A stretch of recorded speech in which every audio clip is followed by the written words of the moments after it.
एक समय की बात है, अकबर बादशाह शिकार में गया। पानी की व्यवस्था भंग हो गई, प्यास के मारे बेचैन हो गया। जंगल में एक किसान ने तरबूज बो रखा था। वह किसान यादव था। अकबर बोला, भैया प्यास के मारे जान जा रही है, जरा पानी पिलाओ। यादव बोला, भैया पानी तो नहीं है, एक तरबूज लेकर खा लूं, तुम्हारी प्यास मिट जाएगी। अकबर ने जो सबसे बड़ा तरबूज था उसमें हाथ लगाया तो किसान बोला, नहीं नहीं, इसको मत छूना, और जो मन आवे उसको ले लेना, केवल इसको मत छूना। अकबर बोला, इसका क्या करोगे? किसान बोला, यह सबसे अच्छी बतिया है, इसलिए जो बादशाह है अकबर उसके दरबार में भेंट करना, इसीलिए इसको बचा कर रखा। अकबर ने पूछा, अकबर कहाँ रहता है? किसान बोला, आगरा। अकबर ने पूछा, यहाँ से आगरा कितना कोस है? किसान बोला, 20 कोस। बोला, तुम कब पहुँचाओगे इसको? हुआ बोला, पूर्णिमा को। अकबर बोला, कैसे जाओगे? तो किसान बोला, अपने मूड़े में धर कर जाओ, बहुत कैसे जाएंगे, पहले गाड़ी घोड़ा कहाँ था? अकबर ने कहा, तुम इतनी दूर से इतना बोझा लेकर जाओ, कदाचित अकबर न ले तब क्या करोगे? तो किसान बोला, वह ले चाहे न ले, हम दे जरूर, होकर ऐसी तैसी। हमार मालिक है, हमार राजा है, हमार फर्ज है, कर्तव्य है, हमें आपन पूरी कर, वो चाहे ले चाहे उपज पड़े। अकबर बड़ा खुश हुआ और चुपचाप चला गया।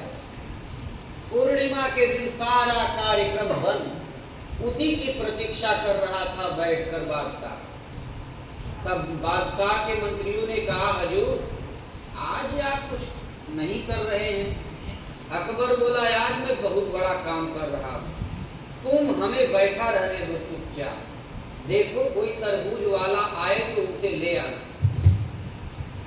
12 बजे वह किसान पसीने में तरबतर पहुंचा तरबूज लेकर, तो किसी ने रोका ही नहीं, सब फाटक खुल गए।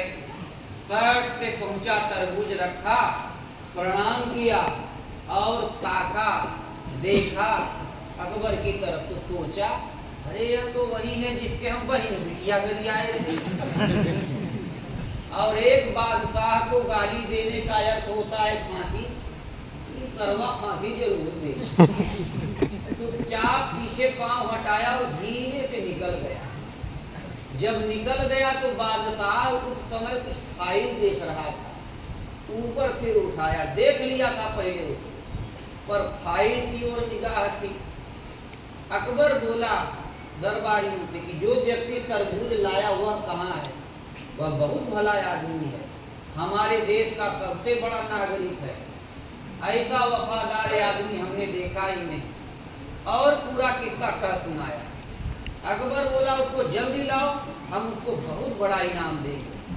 तब लोग दौड़े, 7वां अंतिम फाटक डांक रहा था, इतने में घेर कर पकड़ लिया। किसान ने सोचा, सरवा पकड़ तो लिया है, न बचन का। अब वह चर्चा का विषय हो गया।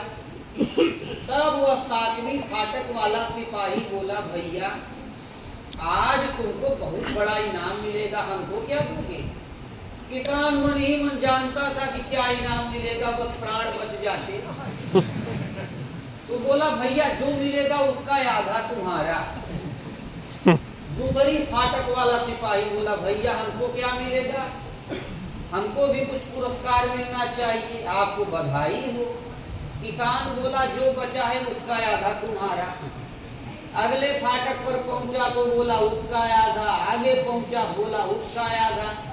अंत में मंत्री साहब भी विनोद में बोले किसान से, भाई तुम बड़े अच्छे आदमी हो, हमारे राष्ट्र के सबसे अच्छे नागरिक हो, तुम्हें बहुत बड़ा पुरस्कार मिलने वाला है, हमको भी कुछ दोगे? किसान बोला, हजूर जो बचे सब आपका।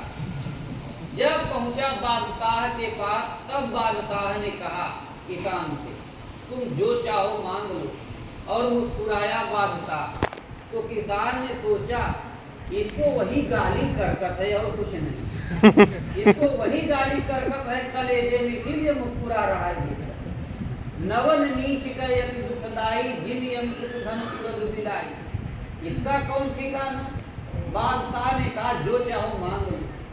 किसान ने सोचा कह रहा है जो चाहो मांग लो, हम कोई भला काम तो किए नहीं है और बड़ाई नाम देता है कुछ हो। सोचा किसी तरीके से प्राण बच जाते, तो सोच विचार कर बोला हजूर 5 तो पनही हमें मिलेगा चाहिए।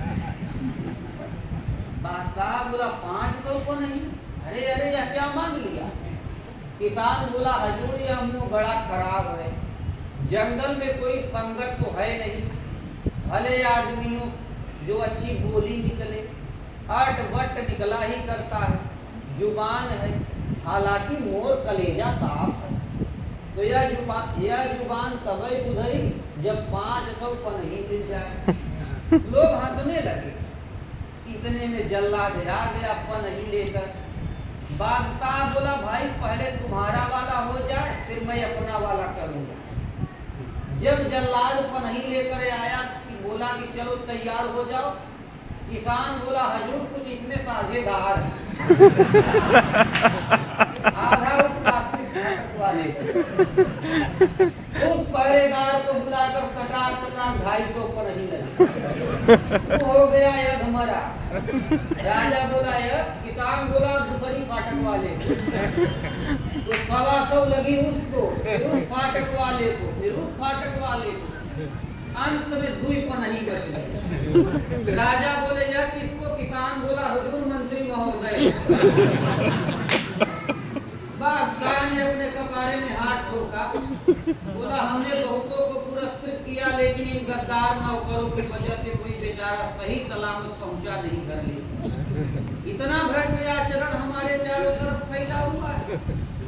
फिर बादशाह ने खुश होकर उस किसान को 5 गांव इनाम में दिया। तो ऐसे ही है, इसलिए दूरदृष्टि वाला हमेशा विजयी होता है। लोगों की दृष्टि अपने पाँव में है, अपने पेट तक ही सीमित है, आगे का हाल नहीं जानते। तो इसलिए पढ़े से कढ़ा अच्छा होता है। कढ़ा वह होता है जो सत्संग किया होता है। उस किसान की सोच राज्य को ढंग से चलाने की, सबको सुधार दिया, मंत्री से लेकर नौकर तक एक ही बात। इसलिए हमारी सोच ही हमें लक्ष्य तक पहुंचाती है। बोलिए श्री सद्गुरुदेव भगवान की जय।